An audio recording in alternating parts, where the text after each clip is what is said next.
Creo que es bueno mencionar, es bueno e importante mencionar sobre códigos éticos de un cristiano, ya que por no conocer los códigos éticos del cristianismo, a veces no vivimos conforme Dios quiere. Y cuando hablamos de códigos éticos, estamos hablando de conducta, de forma de ser, de forma de expresar de que somos cristianos. Si un día te encuentras a un hombre sucio, mal vestido, con una mirada perdida, haciendo señas en el aire, hablando con una persona invisible, automáticamente deduces, concluyes que es una persona que no está en sus cabales, que no está en sus 5 sentidos, decimos así.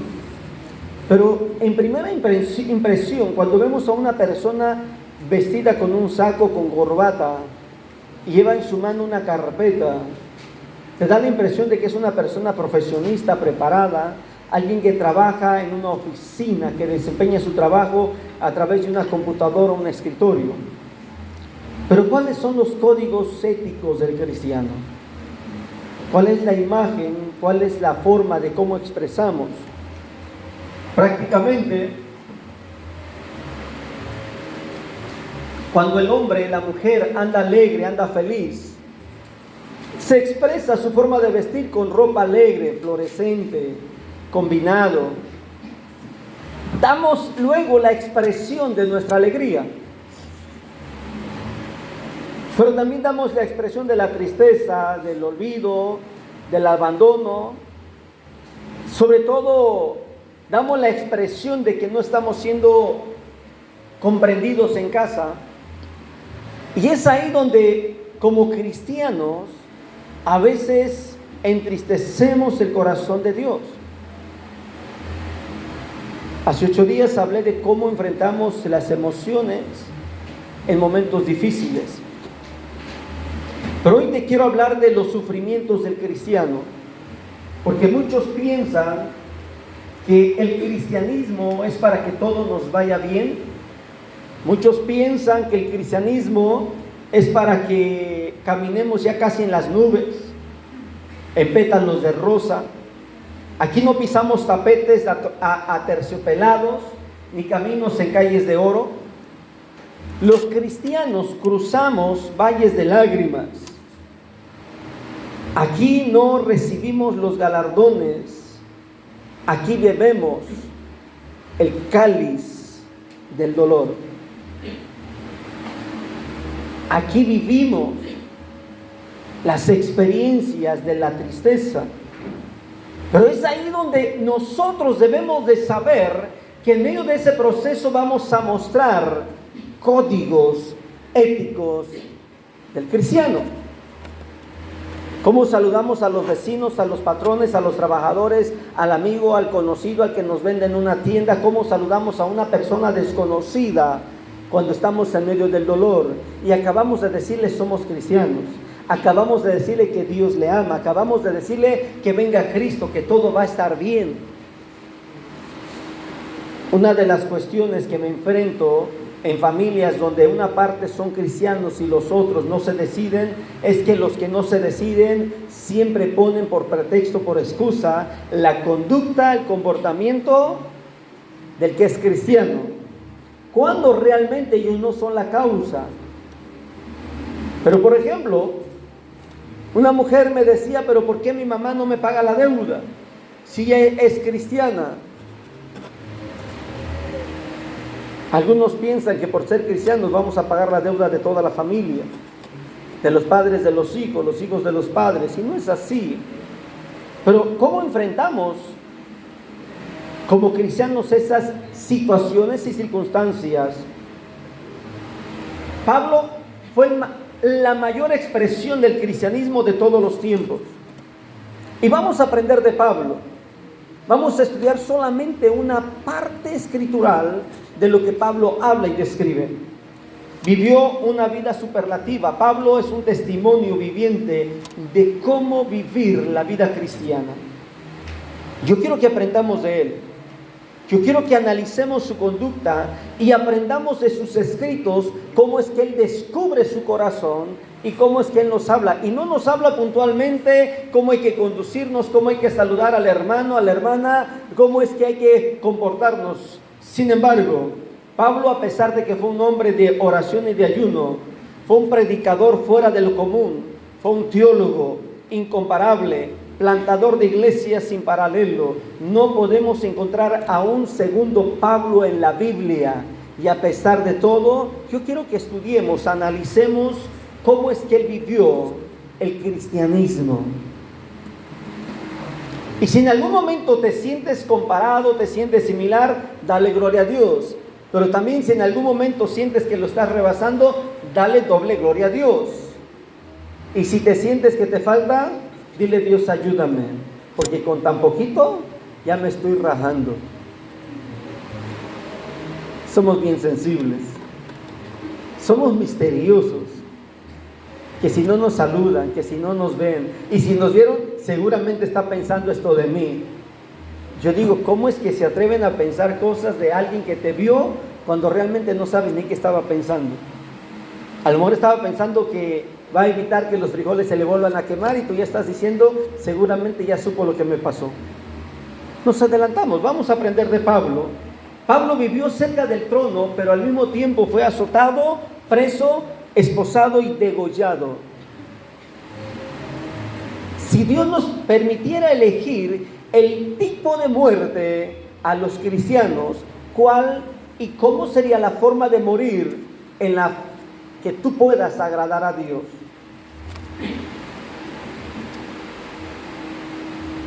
Pedro le dijo a Jesús: contigo hasta la misma vida doy, muero por ti. Y a la hora de la hora se estaba rajando. No le conozco, decía el apóstol Pedro. No, yo ni sé de quién me habla. Pero es interesante que de los hombres, discípulos, apóstoles de Jesús, él fue el único que murió crucificado con la cabeza hacia abajo. ¿Te imaginas una muerte así? Observa que la Biblia dice bien claramente que el Evangelio no es para vivir en sofás, dormir con almohadas de pluma de ganso. No es para dormir con aires acondicionados y morir en buena vejez en un colchón de esos, de los más finos, los más caros. Iba a mencionar marcas. No es para dormir en nuestra vida y partir con el Señor. Hablo del término del descanso, dormir como fieles cristianos, dormir, dejar este mundo y despertar en el cielo. No es para dormir con las mejores marcas de ropa y dar el ejemplo de que dormimos con mucha riqueza en abundancia. No. Me ha dolido el corazón cuando me doy cuenta de muchos siervos de Dios que murieron o fallecieron, durmieron en esta vida, en el olvido y en el abandono. Es triste escuchar de algunos pastores que partieron con el Señor y su familia no se dio cuenta hasta 24 horas después, 3 días después. ¿Por qué? Porque la familia no quería apoyar al pastor, porque la familia quería vivir su vida cristiana común y decían al pastor: es que tú eres el pastor, y nosotros no, tú vives en la casa pastoral, nosotros tenemos nuestra casa. Y quien se la pasaba en la oficina y en la casa pastoral era el pastor, viviendo y durmiendo la soledad. Y el día que Dios recogió al siervo de Dios, la familia no se dio cuenta, nada más porque no llegó a almorzar, no llegó a comer, y dijeron: bueno, pues estará por ahí con una familia, y en su mundo natural nunca se imaginaron que podía estar pasando algo. Y la triste realidad es que los vecinos empezaron a hablar diciendo que había algo oloroso, maloliente en la casa del vecino, y cuando fueron a ver, la familia pastoral se llevó la triste realidad: el pastor había fallecido. Esas son historias que muchos pastores y aún en su vida ministerial terminan, pero nosotros como cristianos, ¿cómo enfrentamos? Pablo cayó como mártir en la tierra, pero se levantó como príncipe en el cielo. Su vida nos enseñará mucho en esta hora. Y yo quiero que me acompañes a segunda carta del apóstol Pablo a Timoteo, capítulo 4, y no cierres tu Biblia porque vamos a estar constantemente revisando algunos versículos del capítulo 4 y vamos a enfocarnos en el versículo 6 y versículo 7. El apóstol Pablo dice en el versículo 6 y versículo 7 las siguientes palabras, y lo voy a leer honrando al Padre, al Hijo y al Espíritu Santo. Dice el apóstol Pablo así: porque yo ya estoy para ser sacrificado y el tiempo de mi partida está cercano. He peleado la buena batalla, he acabado la carrera, he guardado la fe.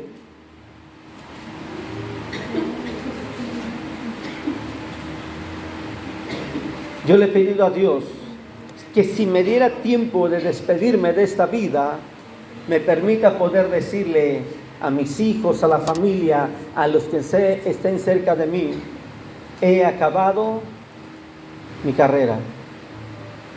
Hace 8 días yo hablaba sobre el reconocer los tiempos y de que en algún momento tenemos que saber cuando nuestro tiempo está llegando a la recta final. Dios les ha permitido el privilegio a algunas familias escuchar de sus padres a buena edad todavía, dar instrucciones: vas a hacer esto, vas a hacer lo otro, te vas a preparar aquí, vas a ir allá, no te preocupes por esto, ya está todo en orden. Y que eso es una bendición y es un privilegio que pocos tienen cuando su padre, el vecino, el amigo o algún familiar les da previa instrucción. Un primo se despidió de mí y me dice: primo, tengo ganas de tomarme un café de esas tiendas que hay mucho en carretera, en los caminos. Y yo le dije: pero hay que ir, no me agarro una tienda cerca, pero tengo ganas de un café contigo. Y le dije: pues vámonos, te voy a conceder el antojo. Así es que aquella tarde viajamos hasta donde estaba una de esas tiendas, compramos el café, estaba haciendo un calor enorme, pero con tal de que mi primo fuera feliz y disfrutara esa noche o ese atardecer, le dije: vámonos. Dice: no, quiero que lo tomamos aquí afuera. Le dije: pues órale, va, al fin tengo tiempo. Empezamos a platicar, pusimos el café en el cofre del carro y empezó a recordar cuántos viajes hicimos. En muchas ocasiones nos parábamos: y te acuerdas de tal lugar, cuando fuimos y vimos el volcán de tal lugar, y por Veracruz, que por Tabasco. Y empezó a recordar. Y a mí me empezó a preocupar. Yo dije: esta plática no me está llevando nada bueno. Así es que poco a poco lo convencí y dije: vámonos. Porque mi corazón me estaba diciendo que algo no estaba bien en su corazón de él. En el camino de regreso me dice: primo, ahí te encargo a mis hijos. Y empezó a darme instrucciones. Y empezó a decirme todo lo que quería que yo hiciera. Y por favor, cuídalos, vigílalos. Yo le dije: sí. Yo dije: esto no está bien. Llegamos a la casa, preparamos su habitación, descansó con su esposa, y por la madrugada yo me di cuenta que había ángeles en la casa. Yo dije: bueno, hay ángeles, bueno, pues es la casa pastoral. Hasta en cierta manera dije: esto está bien, pero no comprendía lo que estaba pasando o iba a pasar. Recuerdo que a las 6:15 de la mañana ellos se despiden, se van. 7:15, 7:20 más o menos, me habla mi papá y me dice: hijo, necesito un favor, muévete, porque parece que hay un accidente y tu primo está muerto. Dije: eso es imposible, para el horario debe de estar, seguramente va a estar almorzando. Le dije a mi papá: él no pasa a ese lugar si no pasa a almorzar ahí, hay que mandar a alguien. Dice: no, ya está confirmado. Efectivamente había partido con el Señor, con su esposa. Digo, hay personas que Dios les permite despedirse y dar instrucciones. Yo le he dicho a Dios: ¿qué debo de hacer para saber preciso los tiempos? Como Abraham, como Isaac, como Jacob. ¿Se acuerdan que lo vimos en el mensaje pasado? Que se despidieron y a tiempo hicieron lo que debían hacer. Pablo dijo: he peleado, estoy ya para ser sacrificado, ya no voy a salir de aquí. Es que Pablo comprendió algo que más adelante vamos a conocer. La gracia de Dios nos capacita para enfrentar el sufrimiento. Y observa, vivimos bajo la gracia de Dios. Y si puedes recordarlo, recuérdalo cada día. La gracia de Dios nos capacita para enfrentar el sufrimiento. No es para decirle a Dios por qué tanto sufrimiento, por qué tanta agonía, por qué tantos problemas. Es decirle, Señor, ayúdame a seguir enfrentando lo que tú quieres que yo pase cada día. Porque la gracia de Dios es la que nos ayuda para enfrentar. Fuimos llamados para vivir un evangelio de gloria y de poder, no un evangelio fácil, un evangelio ligero, no un evangelio descremado y todavía light. No. Fuimos llamados para vivir un evangelio entero y completo, no deslactosado. Los sufrimientos de la vida cristiana son variados. Dios dice de Saulo, que posteriormente se llamó Pablo, dice, porque yo le mostraré cuánto le es necesario padecer por mi nombre. Yo digo, a lo mejor de ti, de mí, se dijo lo mismo en el cielo, pero como no estábamos conectados al cielo, no nos dimos cuenta. Yo creo que las muchas veces que yo deseaba la muerte, el ángel de Dios llegaba y decía, no, tú tienes que vivir, porque tienes que experimentar eso. ¿Cuánto es necesario padecer por el nombre de Cristo? Yo creo que muchas veces llorando tú de rodillas, en el cielo se estuvo diciendo, vamos a darle fuerzas porque es necesario que ella se dé cuenta en lo necesario que debe de padecer y debe de sufrir por causa del nombre de Cristo. Lo único que sé es que las personas que son el instrumento, las personas que Dios está usando para nuestro padecimiento, un día o se van a arrepentir o lo van a lamentar. ¿Tú crees que los faraones se están arrepintiendo? Más que arrepintiendo, se están lamentando y quisieran poder regresar el tiempo para no haber afligido tanto a los israelitas. ¿Tú crees que Judas hoy está contento? No, él quisiera regresar el tiempo y en lugar de quitarse la vida, correr a Jesús y decirle, perdóname. Las personas que Dios permite que te causen dolor, que te causen tristeza, que te metan al proceso de Dios, que Dios quiere que tú pases, un día o se arrepentirán o lamentarán toda la eternidad. Saulo había matado cristianos, Saulo había perseguido el evangelio, Saulo sentía que agradaba a Dios y Dios dijo, voy a hacer que él se dé cuenta la importancia de padecer por mi nombre, dijo Jesús. No hay cristianismo sin lucha, no hay cristianismo sin dolor. Si tú estás en una iglesia donde todo es light, donde todo es bendición, donde todo es prosperidad, donde todo es promesa, donde todo es abundancia, donde todo te va a ir bien, donde todo te va a bendecir y todo te va a perseguir para bendición, entonces puede ser que no vas camino al cielo. Yo no encuentro en la Biblia ninguno de los apóstoles que haya muerto en abundancia y en riqueza. Yo no encuentro en la Biblia, en el Nuevo Testamento, los que fueron salvos por el nombre de Cristo, haber vivido un evangelio fácil. Porque los primeros diáconos que la iglesia escogió fueron las primeras víctimas por causa del evangelio. Obviamente sin mencionar a Jacobo, el hermano de Jesús, que fue uno de los primeros discípulos y apóstoles que murieron por el nombre de Cristo en la cárcel. Toda aquella gente que causó la muerte de los cristianos hoy se lamenta, pero no hay regreso para atrás del tiempo. La Biblia nos habla que Nehemías tenía enemigos tenía enemigos de afuera y enemigos de adentro, ataques externos y presiones internas. A lo mejor te sientes como Nehemías. También Dios nos dice en la Biblia que David fue acusado por sus propios aliados. Hay cristianos con el alma enferma, con las emociones confusas, con los nervios a flor de piel y enormes presiones enfrentadas en el ámbito familiar y económico.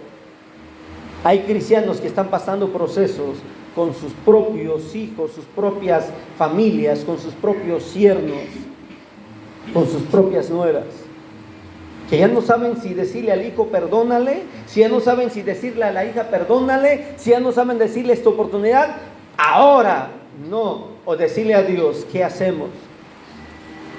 ¿Qué hacemos? Yo creo que alguien me está comprendiendo lo que estoy hablando, porque estamos viviendo situaciones bajo presión en el ámbito espiritual. Pero volvamos con Pablo. Pablo dijo en Galacia: traigo en mi cuerpo las marcas del Señor Jesús. ¿Cómo es tu código cristiano, tu código ético, que cargas en tu cuerpo las marcas de Cristo? Luchas por dentro y temores por fuera. Habló de trabajos, de prisiones y azotes, peligros de muerte, azotes con varas, apedreamiento, hambre, sed, desnudez, preocupación por todas las iglesias, que a pesar de todo lo que estaba Pablo mencionando a los Gálatas, de lo que había vivido, Pablo estaba atento a lo que la iglesia estaba pasando. La gracia de Dios nos capacita para vivir victoriosamente a pesar de las adversidades. Hace un rato dije que nos capacita para enfrentar, ahora estoy diciendo nos capacita para vivir victoriosos. Hay un saludo que mi hermano le enseñó a la iglesia, y es cuando la iglesia le preguntan: ¿cómo estás? La iglesia contesta: bendecido, prosperando y en victoria. Bendecido, prosperando y en victoria. Y le dice otro hermano: pero habla la realidad. ¿Cómo estás? Enfermo, atribulado y con deseos de trabajar.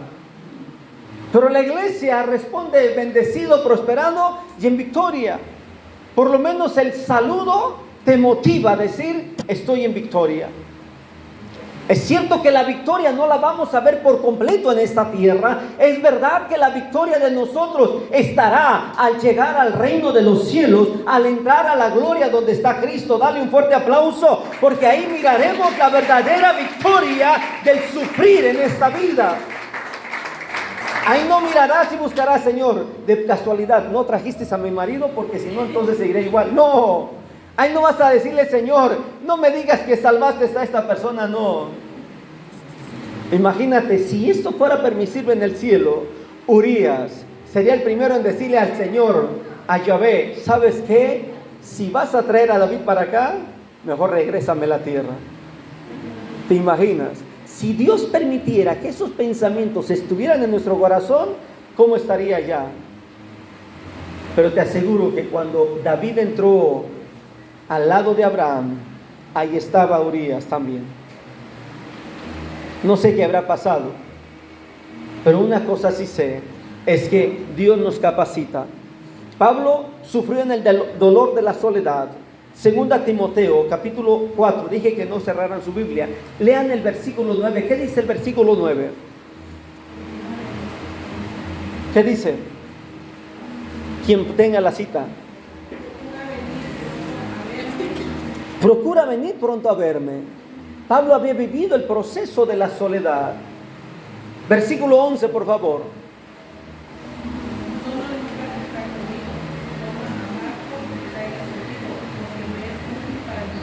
Solo Lucas, el doctor Lucas, el que escribió el Evangelio según San Lucas, el que escribió el libro de los Hechos, dice: solo él está conmigo. ¿Te imaginas al apóstol Pablo, al hombre de Dios, al teólogo más grande de los tiempos del Nuevo Testamento, estar solo?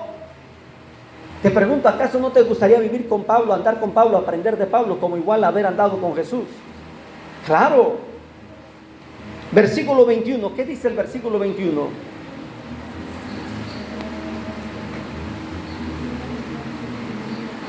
Fíjate cómo le dice Pablo. ¿Cómo dice el versículo 21?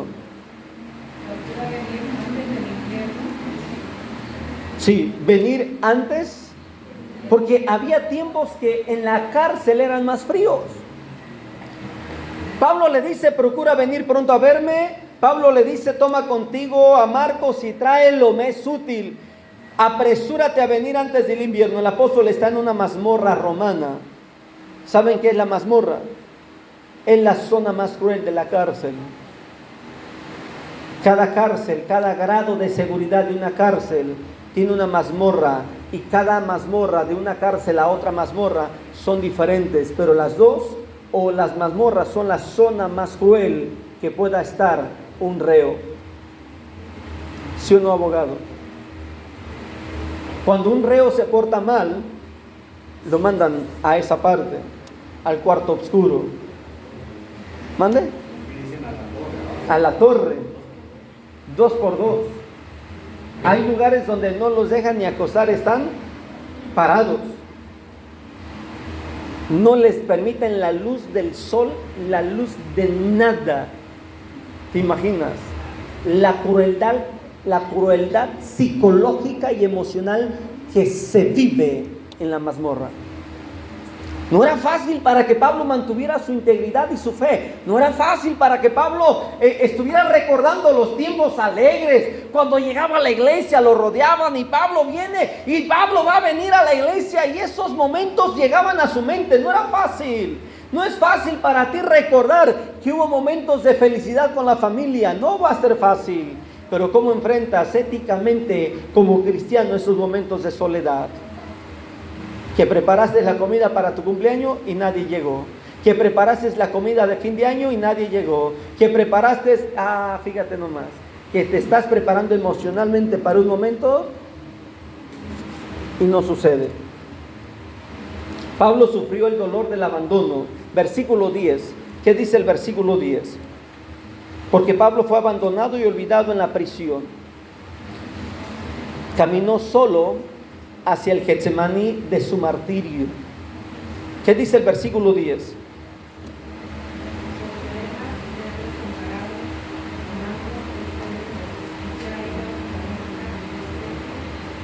¿Te imaginas? Sufrió el dolor del abandono. Quien podía estar ahí, quien debía estar ahí, se fue. El proceso del abandono no es fácil, duele, marca tu vida, marca tus emociones. Decir todo eso, hablar todo eso con tranquilidad, con un espíritu apacible.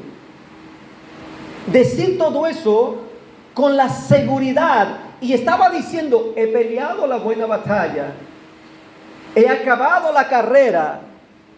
Él no está diciendo: y vive Dios que soy inocente, no sé por qué me tiene en la cárcel, que si yo estuviera libre estuviera ahora mismo con ustedes predicando el evangelio. Él no expresa eso. Él no está expresando tampoco el sentimiento de estar afectado psíquicamente, emocionalmente por la cárcel. No, él está hablando con toda seguridad las verdades que está viviendo el abandono.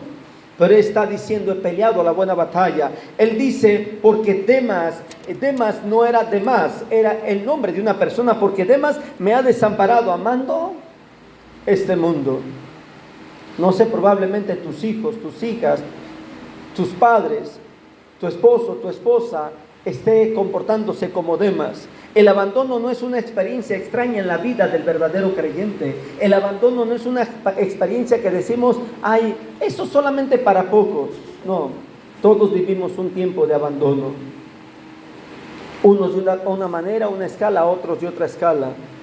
Pero yo creo que más que nadie las mujeres han vivido eso cuando se van a acostar y luego sienten el compañerismo frío e indiferente del esposo, que todavía se siente con su ego, con su orgullo, con su arrogancia, que todavía se siente con el derecho de que es el jefe de la casa. Pablo sufrió el dolor de la ingratitud. Versículo 16. ¿Qué dice el versículo 16? Lo dice literariamente. En mi primera defensa, cuando yo quería ver con quién cuento, cuando yo quería sentirme respaldado, cuando yo quería sentirme apoyado, ninguno estuvo a mi lado. Nadie, al contrario, enmarca, todos me han. Esos todos incluye a todos. Y el único que estaba ahí era Lucas para poder escribir lo que Pablo estaba viviendo, para poder hablar lo que Pablo estaba viviendo. Y eso no habló todo, porque Pablo, fíjate bien, Pablo aparece en la mayoría de los capítulos del libro de los Hechos. Y Lucas, que estaba ahí para documentar todo, no escribió los detalles que vio, pero de manera general hizo la escritura para marcar el recorrido del apóstol Pablo. En cambio, Pablo desde la cárcel sí escribió lo que él experimentaba a través de sus propias cartas. Lucas podría describir, y aquí vemos a un Saulo que le acaban de dar tantos azotes el día de hoy. Tercer día, y le dieron a comer una comida llena de moho, llena de lama, y le dieron a comer poco, una comida fría. Podría describir los detalles que Pablo vivía en la cárcel. A pesar de que era un ciudadano romano, a pesar de que Pablo se codeaba con los grandes políticos y los conocía con nombre y apellido, Lucas podía haber escrito eso. Pablo sufrió el dolor de la persecución, versículo 14. Hay persecuciones físicas, literarias, pero hay persecuciones emocionales y espirituales. Dice que Alejandro el candelero, dice, me ha causado muchos males. Y observa cómo lo dice, el Señor le pague conforme a sus hechos. Pablo sufrió 2 prisiones en Roma. La primera fue provocada por la razón religiosa y su segunda prisión en el martirio. Pablo vivió la persecución, sufrió el dolor de la persecución. En ese tiempo Pablo fue recapturado. Alejandro el candelero posiblemente fue quien delató a Pablo, este traicionero. Versículo 15 nos dice que Alejandro se opuso a lo que Pablo era. Pablo nos informa que Alejandro el candelero resistió fuertemente a sus palabras. Él era el opositor del ministerio de Pablo. Alejandro el candelero atacaba a la persona de Pablo y el mensaje de Pablo. ¿Te imaginas que tu propia familia, mientras tú estás diciendo algo, tus propios hijos te contradigan, tu marido te contradiga? O no faltaba más, los cuñados, las cuñadas, los suegros, los yernos. Estoy en una fonda, pedí mi platillo de comida, estoy esperando mi turno porque yo sé que hay como 6 personas delante de mí. Y la persona que está atendiéndome ahí luego está haciendo las tortillas. Le dice al muchacho que está sirviendo, le dice, ya le toca al Señor, sírvele. Y no le hace caso. Y le dice, ya le toca al Señor, sírvele. Ya habían pasado 30 minutos. Yo sé que para muchos eso ya habrían dicho, ya no quiero nada, me voy. Y la tripa acá me decía, ya le toca al Señor, sírvele. A la tercera ocasión, este muchacho le reclama a la otra persona y le dice, es que tu mamá, y empiezo a descubrir que era el yerno, la hija y la suegra, los principales en esa fonda. Sirven de malas, de mal carácter, atienden de mal carácter. Yo dije, ¿qué hago? Le atiendo a mi ego y me digo, me voy con mi dignidad en alto, pero me llevo el hambre. O me espero, alimento mi cuerpo y que Dios se encargue de ellos. Pero lo más grande fue que el hombre empezó a insultar a la señora. Empezó a decirle de cosas y se trató de justificar. Cuando yo empecé a observar todo, dije, esto es injusto. Volteé a ver a la señora triste y se me queda viendo y yo le suelto una sonrisa. Y dije, no se preocupe, yo espero. Dice la señora, ay don, todos fueran como usted. Nos han dejado comidas y se han ido. Y yo me acordé luego de los sufrimientos del cristiano, que en cualquier momento nosotros somos llamados, somos puestos, somos colocados. Dios permite que estemos en algún momento cuando vivimos una confrontación humana.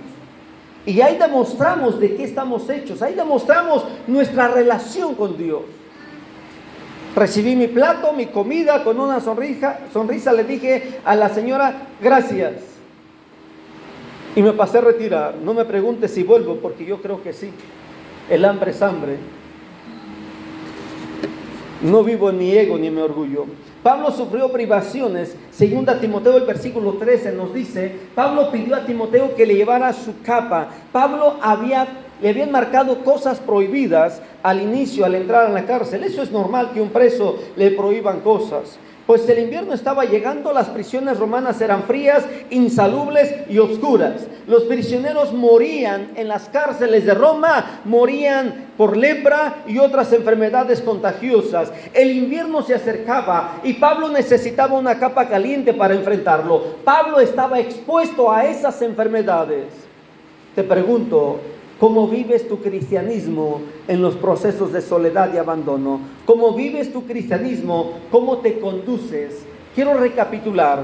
No voy a hablar muchos versículos más, pero en todas las cartas paulinas, Pablo expresa muchas realidades que vivió. Pablo nos dice en sus cartas que fue perseguido en Damasco. Pablo fue rechazado en Jerusalén. Pablo fue olvidado en Tarso. Fue apedreado en Listra, azotado y preso en Éfeso, expulsado en Tesalónica y Berea. Olvidémonos de los lugares. Quiero que nos quedemos por un momento analizando: perseguido, rechazado, olvidado, apedreado, azotado, expulsado. En esta diapositiva solamente estoy mencionando 6 de otras más. ¿Cómo te has sentido tú en la vida cristiana? ¿Qué parte de esto has vivido a una escala menor o mayor? Posiblemente en un grado nunca antes como lo habías vivido, o a lo mejor no estás enfrentando la realidad del verdadero cristiano. Estás viviendo un cristianismo ligero, tranquilo, un cristianismo, decía yo hace un rato, deslactosado, light, y todavía le agregamos un poquito de agua para que no nos haga daño. ¿Cómo vivimos el cristianismo? Hoy, hermanos, si al menor momento rápidamente explotamos, en la pequeña provocación nos bajamos de la cruz. ¿Cómo vivimos el cristianismo? Que en un rayoncito del carro queremos que nos piten toda la carrocería completa. Queremos que en cuestión de instantes el marido vaya por el gas porque se le olvidó traerlo y es hora de la comida, y explotamos. ¿Cómo enfrentamos cada una de las etapas que como cristianos estamos expuestos? Pablo, dije, fue perseguido, rechazado, olvidado, apedreado, azotado, expulsado. Pablo fue llamado hablador en Atenas, impostor en Corinto. Fíjate bien, fue calificado como un hablador, fue calificado como un impostor. Todo eso Pablo lo describe entre sus cartas. Pablo fue atacado en Éfeso, fue aprisionado en Jerusalén, fue acusado en Cesarea, fue un náufrago en su viaje a Roma, picado por una serpiente y preso y degollado en la capital del Imperio Romano. Pablo vivió todo eso, y Pablo, con la frente en alto, con la seguridad de que había cumplido el llamado de Cristo, dijo: he peleado la buena batalla, he acabado mi carrera. Esa es la calidad. De aquí es donde se desprenden los códigos éticos de un verdadero cristiano. Tú y yo somos llamados a vivir, a sufrir persecución, crítica, murmuración. Pero una cosa quiero decirte: Dios prometió estar con nosotros. Dios prometió estar a nuestro lado. Hablador, impostor. Yo creo que esto a todos nos han dicho: eres un hablador. Pero eso no los quieren decir porque quieren que caigamos en los golpes. Eres un hablador, de ahí no pasas. Cacaraca, nos dicen gallinas. ¿Cómo nos han calificado? ¿Cómo nos han comparado? Es mejor que te digan hablador y no que Dios te juzgue por haberte bajado de la cruz. El evangelio que Pablo dejó en su testimonio, en su conducta, fue un evangelio de sufrimiento. Pablo sufrió el dolor de la soledad, dolor, el dolor del abandono, dolor, el dolor de la ingratitud, dolor, el dolor de la persecución, y repito, dolor, el dolor de la resistencia. ¿Por qué repito la palabra dolor? Porque todo nos duele. Y no hablo literal del cuerpo, pero cuando la hija no nos habla como acostumbraba a hablarnos, nos duele. Cuando el yerno, la nuera, el suegro, la suegra, el pariente que constantemente nos hablaba ya no nos habla, nos duele. ¿Y qué dice el diablo? Te acerca al pensamiento y dice: ya se olvidaron de ti, seguramente no le gustó cómo le hablaste, seguramente en la llamada pasada se sintió mal, y empieza a meterte ideas que al rato tu corazón empieza a tener resentimiento. Pablo vivió todo eso y a pesar de todo eso le dijo a Timoteo, tráete a Marcos, me es útil para la obra. Pablo, a pesar de todo lo que estaba enfrentando en esas 4 paredes de aquella celda, Pablo pudo decir, he peleado la buena batalla. La gracia de Dios nos capacita para tener los valores más excelentes de la vida, para tener esos valores elevados y levantar la cara, levantar el rostro, salir a la calle, saludar con una sonrisa y demostrarle al diablo que se equivocó con nosotros, que no es como él pensaba. Pablo hizo una evaluación equilibrada del presente, del pasado y del futuro. Si volvemos a leer los versículos 6 y 7 y versículo 8, fíjense, observen el versículo 6, habla de una correcta evaluación del presente. En el versículo 6 está evaluando correctamente el presente. ¿Cómo dice el versículo 6?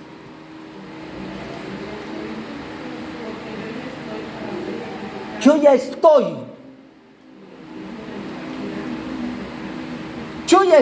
para ser sacrificado. Pablo habla de esa evaluación correcta del presente. Pablo también evalúa correctamente el pasado y el versículo 7 lo describe. He peleado, he luchado, lo hice. No hables mal de tu pasado. No digas, ay Señor, ¿por qué el pasado? No, Dios lo permitió por algo, Dios lo permitió con un propósito, Dios lo permitió con un objetivo. Y tú tienes que tener la postura correcta que tiene Pablo, que en el presente, sabiendo lo que viene, dice del pasado, he peleado. Y del futuro, dice el versículo 8, a ver cómo dice el versículo 8, observa cómo mira el futuro. Me espera. Sí.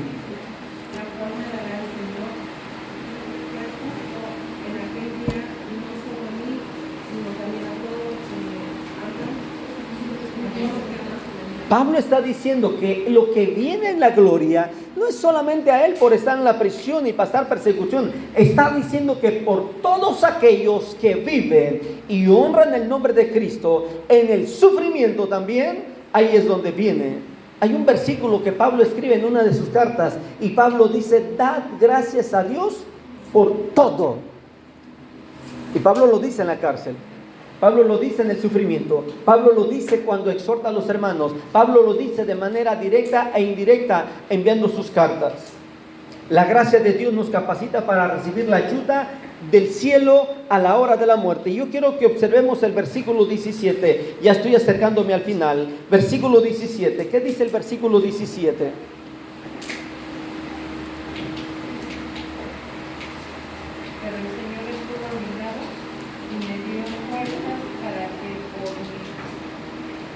Sí.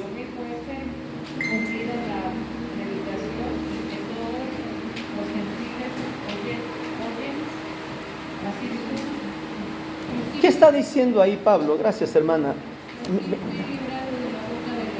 Amén. ¿Qué está diciendo Pablo?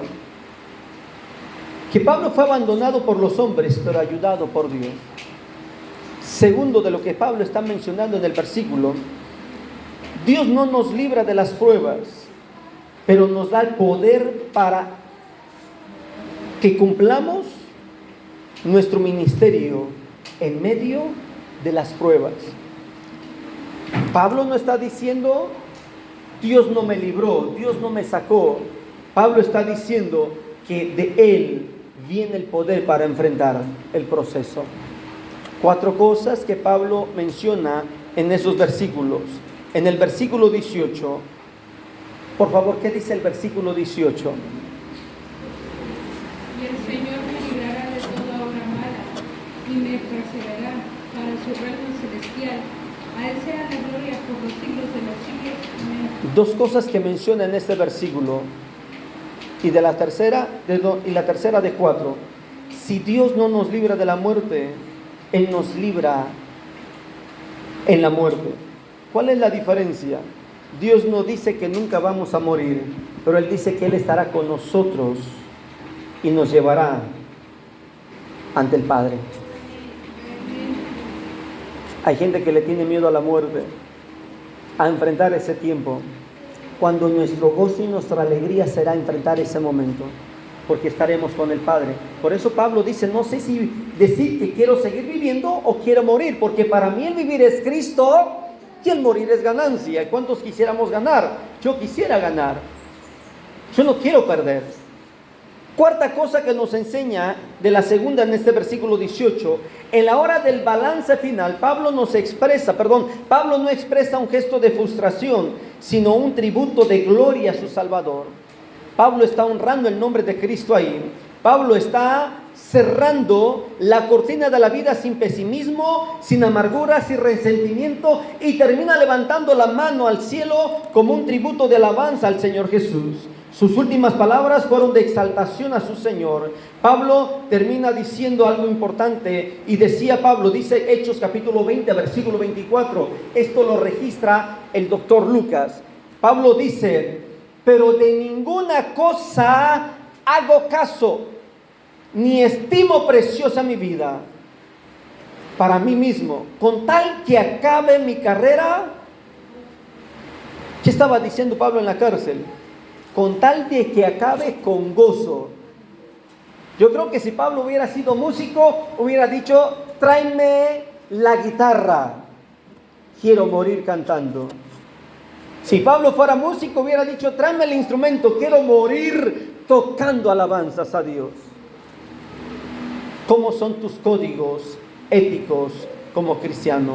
¿Cómo es tu carácter espiritual en el proceso del sufrimiento? Ponte de pie. Traición, dolor, sufrimiento, amargura, soledad, todo eso tenemos que vivir. No te sientas mal si lo estás enfrentando. Y vas a decir, Señor, pero mira, pero es mi nuera, es mi yerno, es mi suegra, es mi suegro, es mi hermano, mi hermana, mi hijo, mi hija. Vas a poder, tus ojos ven a un humano, eso es verdad. Tus ojos ven a una persona, eso es verdad. Pero cierra tus ojos literarios, tus ojos naturales, y abre los espirituales. Y te vas a dar cuenta que hay el enemigo de tu alma, quien está atrás de él, de ella. Y dale gracias a Dios, porque Dios permite el sufrimiento en tu vida. Vamos a orar. Padre, venimos una vez más en el nombre de Jesús a pedirte, Señor, que bendigas nuestra vida, mi Dios amado. Estamos pasando por procesos de dolor, de sufrimiento.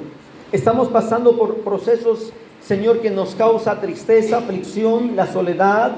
Y pasamos por esa etapa de frustración, esa etapa donde nos damos cuenta la realidad que vivimos, que enfrentamos, que nos rodea y que nos llena de frío. La soledad acaba, mi Dios amado. Pero pedimos en el nombre de Jesús que tu Espíritu Santo